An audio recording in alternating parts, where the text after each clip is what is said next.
जमलेल्या माझ्या तमाम हिंदू बांधवांनो, भगिनींनो आणि मातांनो,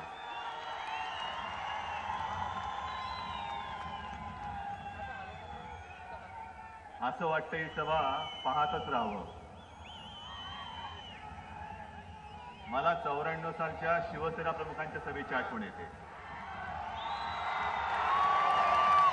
आणि 94 सालची आपली सभा ही विजयाची सभा ठरली होती. याच मैदानाने आपल्याला विजय मिळवून दिला होता. त्याच मैदानात मी आज पुन्हा आलेलो आहे. त्यावेळेला विधानसभेवरती भगवा फडकवला होता.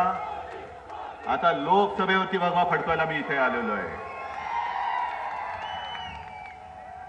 काल सिंधुदुर्गामध्ये नरक चतुर्दशी होती. महिषासुराचा राजकीय वध करून नाशिकचा भस्मासूर, भ्रष्टासूर, त्याचा राजकीय वध करायला, त्याला उताण करायला मी आज तुमच्याकडे आलेलो आहे. आणि खरंच हा समुद्र आहे. भाषणाला सुरुवात करण्यापूर्वी हात घालायला चालले ते शरद पवारांना माहिती नव्हतं. शरद पवार गप बसले होते. शरद पवार गप बसले होते. होते ते होऊ दे. महाराष्ट्र जळला, पेटला तळ.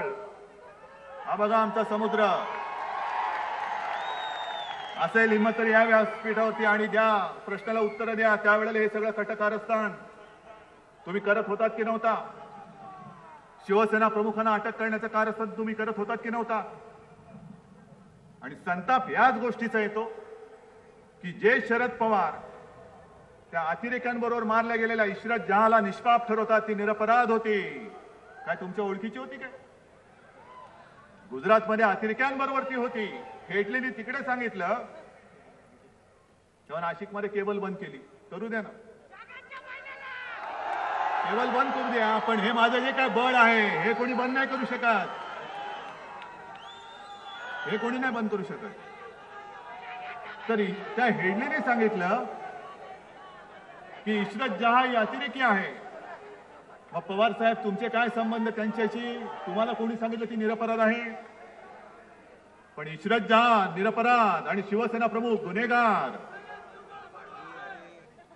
आणि ही सगळी गोष्ट बघितल्यानंतर मागे विधानसभेमध्ये खरं म्हणजे मी या टाकूमध्ये प्रचाराला आलो होतो, पण पाऊस होता, मी जाऊ शकलो नाही. याने लगेच अशा अफवा उठवल्या की बघा माझं सेटिंग झालेलं आहे मातोश्री बरोबर, या मतदारसंघामध्ये ते येणारच नाही कोणी. दुर्दैव माझं, मी जाऊ शकलो नाही. पण त्याचा वचपा काढायला आज मी आलेलो आहे. तुम्हाला उताणा करून मी नाशिक मधून जाणार आहे. उताणा करायलाच लागेल. अहो कसली मस्ती यांच्या डोक्यामध्ये घुसलेली आहे. माज माज म्हणजे किती माज. अजित पवार आज तुम्ही बघितलं असाल टीव्हीवरती, काल ती बारामतीची निवडणूक झाली. खरं म्हणजे विनायकराव हे 2-4 दिवस आधी झालं असतं ना तर आपण तिकडे जाऊन तळ ठोकून बसलो असतो. बारामतीमध्ये पवारांना उताणा केलं असतं आपण, आणि एक दिवस आम्ही ते करणार. पण अजित पवार ज्या मस्तीमध्ये वागतायत, एका गावामध्ये गेले जसं तुम्ही आलेला आहात, एका अपेक्षेने आलेला आहात, आशेने आलेला आहात, विश्वासाने आलेला आहात की बाबा मी जर तुम्हाला मत दिलं तर तुम्ही मला काय देणार? काय देणार म्हणजे पैसे नाहीत. पैसे वाटणारी अवलादी आमच्याकडे नाही, ती राष्ट्रवादी आणि काँग्रेसकडे आहे. आजच येता मी ऐकलं की कल्याणमध्ये त्यांच्या उमेदवाराला पैसे वाटताना पकडलं किंवा त्यांच्या माणसाला पकडलं, हे असं ऐकलं मी. आणि पलीकडे आणखीन एक गोष्ट कानावर आली, पैसे वाटले ते वाटले, पण त्या सुद्धा खोट्या नोटा वाटल्या. खोट्या नोटा वाटल्या. आणि असंच काल परवाकडे अजित पवार बारामतीमध्ये प्रचार करायला फिरत होते. त्या गावकरी लोकांनी त्यांनी मस्तवालपणाने सांगितलं की याद राखा, जर का माझ्या ताईला मत दिलं नाही तर तुमचं मी पाणी कापून टाकेन. ही मस्ती तुम्हाला मान्य आहे? आणि मग शरद पवार त्यांची बाजू घेत आहेत. शरद पवारांचा लगेच खुलासा आला, अजित पवार माझा शहाणा बाळ आहे, त्याला लॉलीपॉप दिलं का लॉलीपॉप चोखत बसतो, तो असं काही बोलू शकत नाही, हे सगळं खोटं आहे. मग पवार साहेब हे जर का खोटं असेल तर ज्या वेळेला तो सोलापूरचा भैया देशमुख धरण कोरडं ठाक पडलं म्हणून त्याच्याकडे पाणी मागायला गेला होता, त्यावेळेला जो उद्दामपणे अजित पवार बोलले होते, अरे धरण कोरडं पडलंय, पाऊस पडत नाही तर धरणामध्ये काय लघवी करायची काय? ही मस्ती त्यांची. आणि ह्या मस्तीमध्ये एवढं डोक्यामध्ये हवा गेल्यानंतर कोणत्या तोंडाने तुम्ही आमच्याकडे मतं मागायला येतात? यांची खरी चौकशी झाली पाहिजे. आहे ना, बबनरावांवरती केस दाखल केली, 14 वर्ष केस चालली, मध्ये आम्ही पडलो, आलो आम्ही मध्ये. ह्या कोर्टामध्ये निकाल लागलेला, आता ते जातील हायकोर्टामध्ये. पण आम्ही त्याच्यामध्ये कुठे ढवळाढवळ केलेली नाहीये. पण विशेष म्हणजे मला माहित नाही, तुम्ही सगळे नाशिककर आहात, मी मुंबईमध्ये जी वृत्तपत्र वाचतो, केसचा निकाल लागल्यानंतर नवाकाळमध्ये मोठी बातमी आली, खरं म्हणजे गंगापूरचं धरण हे पिण्याचं फलवत तिकडे गेलात काय? तशीही नाहीये, ही वाघाची अवलाद आहे, याच्या वाटेला जाऊ नका.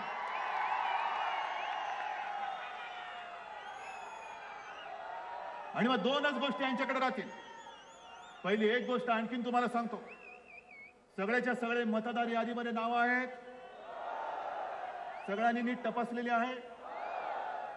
आजपर्यंत तुम्ही मतदार, पण विजय तुम्ही मगाशी बोललात की डोळ्यात तेल घालून बटन दाबल्यानंतर त्याच्या समोर दिवा लागतो की मी आवलात राष्ट्रवादीकडे. आणि दुसरी गुंडागर्दी जर का कोणी करायचा प्रयत्न केला ना तर त्याला शिवसैनिक जशाच तसं उत्तर देतील. म्हणून मी पोलिसांना सुद्धा सांगतो, ही धमकी मी देत नाही. जे आम्हाला शिवसेना प्रमुखांनी शिकवले, एक तर आम्ही कोणावरती वार करणार नाही, पण आमच्या अंगावर जर का कोणी चालून आला तर तो हात आम्ही जागेवर ठेवणार नाही, एवढं लक्षात ठेवा. आणि मग जे यांच्या भुजात जिकडे जेवढं बळ असेल ते त्यांच्याकडे असू दे. हे माझं बळ माझ्या समोर आहे, हे माझं बळ माझ्या समोर आहे. आणि हा धगधगता निखार आहे, या निखाऱ्याला हात घालण्याचा, हात लावण्याचा कोणी प्रयत्न करू नये. हे आजपर्यंत तुमचं आम्ही सहन केलं, ठीक आहे, पण आता पापाचा घडा हा फोडायचा म्हणजे फोडायचाच. आणि हा जर का घडा तुम्ही फोडला नाही तर देश कोणाच्या हातात जाणार हे तुम्ही लक्षात घ्या. चड्डीवाल्यांच्या हातात देणार काय? देश कोणाच्या हातात जाणार हे तुम्ही लक्षात घ्या. शरद पवार जे टीका करतायत, अरे देश काय अर्ध्या चड्डीवाल्यांच्या हातात देणार काय? त्यांना माहिती नाही त्यावेळेला तो अर्धा चड्डीवाला दादा कोंडके कसा आहे ना भारी पडला होता.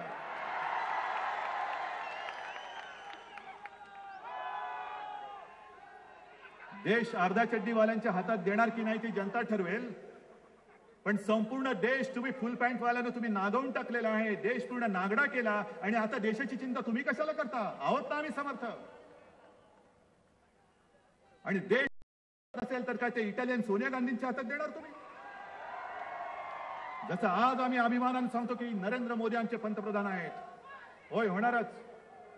आणि नरेंद्र मोदींना मी आड मार्गाने पाठिंबा देत नाही, मी सरळ मार्गाने जाणारा माणूस आहे. आडून माडून गल्ली बळातून मी पाठिंबा नाही देत. ज्या वेळेला नरेंद्र मोदींचं नाव ठरवत होते त्यावेळेला सुद्धा राजनाथ सिंग आणि नरेंद्र मोदी माझ्याशी बोललेले आहेत. शिवसेनेशी बोलल्यानंतर नरेंद्र मोदींचं नाव आपण जाहीर केलेलं आहे. आणि आज खरंच देशाला नरेंद्र मोदींसारख्या एका मजबूत नेतृत्वाची गरज आहे. अरे पाकिस्तान एका बाजूने घुसतंय, सैनिक घुसतायत, आपल्या सैनिकांची मुंडकी छाटून पळून जात आहेत. एका बाजूने चीन घुसतंय, दुसऱ्या बाजूने बांगलादेशी घुसतायत. हा देश म्हणजे चिदंबरमची वाळत टाकलेली लुंगी नाहीये, कोणी यावं आणि कोणी जावं. या देशाला कणखर नेतृत्व पाहिजे. आणि मनमोहन सिंग जर का परत पंतप्रधान होणार असतील तर देशाला काहीच भवितव्य राहणार नाहीये. अरे नरेंद्र मोदींचं नाव आम्ही जाहीर तरी केलेलं आहे. आणि काल मी एका वृत्तपत्राला मुलाखत देताना म्हटलं की सोनिया गांधी बोलतायत, सगळे काँग्रेसवाले बोलतायत, राष्ट्रवादीवाले बोलतायत की मोदी हे हुकुमशाह आहेत, मोदी हे असे आहेत, मोदींच्या हातात देश गेला तर देशाचे तुकडे होतील. म्हटलं ठीक आहे, क्षणभर मानलं तुमचं, ठेवा नरेंद्र मोदींना बाजूला ठेवा. काँग्रेसवाल्यानं तुमच्यातले एक तरी लायक माणूस मला नाव घेऊन सांगा की हा आमचा पंतप्रधान पदाचा उमेदवार आहे तुमच्याकडे माणूस? तुमच्याकडे कोणी माणसंच शिल्लक राहिलेली नाहीयेत. आणि सगळेजण बरेच मुलायम सिंग त्याच्या मनामध्ये आशा आहे, लालू प्रसाद त्याच्या मनामध्ये आशा आहे, शरद पवार चहावाला एकेकाळी नरेंद्र मोदी चहा विकत होते याचं एक कारण म्हणजे गोरगरीब माणसाला आयुष्य कसं भोगावं लागतं हे त्यांना पक्क. आणि जो गरिबीतनं मोठा होतो तो कधीही गरिबाला विसरू शकत नाही, म्हणून आम्ही त्याला पाठिंबा दिलेला आहे. आणि तुमची सगळी मोठमोठी माणसं, ही सगळी मोठी माणसं आतापर्यंत त्यांनी काय दिवे लावले हे आपण बघितलेले आहेत. आणि म्हणून आता आपण सगळे ठरवणार आहोत की नाही. हा सगळा उत्साह मी बघतो आहे. मोदी मोदी करता आहात. खरंच तुम्हाला मोदी हवाय का? खरंच तुम्हाला हेमंत पाहिजे का? खरंच तुम्हाला हरिश्चंद्र पाहिजेत का? मग जसं मी तुम्हाला वचन देतोय की तुम्ही निवडून द्या या सगळ्यांना, केवळ हे दोनच नाही, आसपासचे सगळे, आणि सगळेच नाही तर महाराष्ट्रातले 48चे 48. ज्या वेळेला मला पत्रकार प्रश्न विचारतात की या वेळेला किती किती, म्हटलं या आकडा लावण्याचा धंदा माझ्या बापाने मला नाही शिकवला. मी तर या वेळेला 48चे 48 घेणार, एक सुद्धा सोडणार नाही. आणि मतदान करताना कदाचित मध्ये कोणतरी फूट पाडे येतील. पाडणार आहे मतामध्ये फूट. कोण फूट पाडायला आलं की त्याला काय बोलायचं? चल फूट, चल फूट. आम्हाला स्वच्छ चेहरा पाहिजे. आम्हाला मोदीचा मुखवटा लावण्याची गरज नाही. हा आमचा स्वतःचा जो काही चेहरा आहे त्या चेहऱ्यानिशी आम्ही तुमच्या समोर आलेलो आहोत, मुखवटा लावून आलेलो नाही. आणि म्हणून माता भगिनीनो आणि बांधवांनो, एका तळमळीने हे शिवधनुष्य खांद्यावरती घेतलेले आहे. मगाशी जे मी बोललो की हे सगळं वारसा हक्क आहे बरोबर आहे, पण इकडे येऊन बघा हा वारसा हक्क किती मोठा आहे. हे शिमगा घोटाळ्यांचा हे आले का बाबा पुस्तक तुमच्याकडे? हे मला वाटतं माहितीच्या अधिकारामध्ये घेतलेलं आहे ना, माहितीच्या अधिकारामध्ये केलेले. हा शिमगा भुजबळांना म्हणून याचं उत्तर द्या पहिलं. 13 घोटाळे काढलेले आहेत. म्हणजे नाशिकमध्ये तर घोटाळे आहेतच, मुंबईमध्ये घोटाळे आहेतच, जिथे दिल्लीमध्ये जाणार तिकडे महाराष्ट्र शासनाचा घोटाळा करून ठेवलेलाच आहे. आणि मग शरद पवारांनी बरोबर सर्वव्यापी, सर्वज्ञानी, सर्व घोटाळी अशा व्यक्तीची त्यांचा वारस म्हणून जर का जाहीर केलं त्याचं नाव, तर त्याच्यात आश्चर्य काय? हा तुमचा वारस जो घोटाळ्यामध्ये अडकलेला आहे. आणि जर तुमच्यामध्ये हिंमत असेल तर कोर्टामध्ये का तुम्ही त्याला नेत नाही? अरे वारस कसा असायला पाहिजे? लोकांनी निवडून दिला पाहिजे, लोकांनी स्वीकारला पाहिजे. खरं म्हणजे ही गर्दी तुमचा वारस जर का झी 24 तास रहा एक पाऊल पुढे.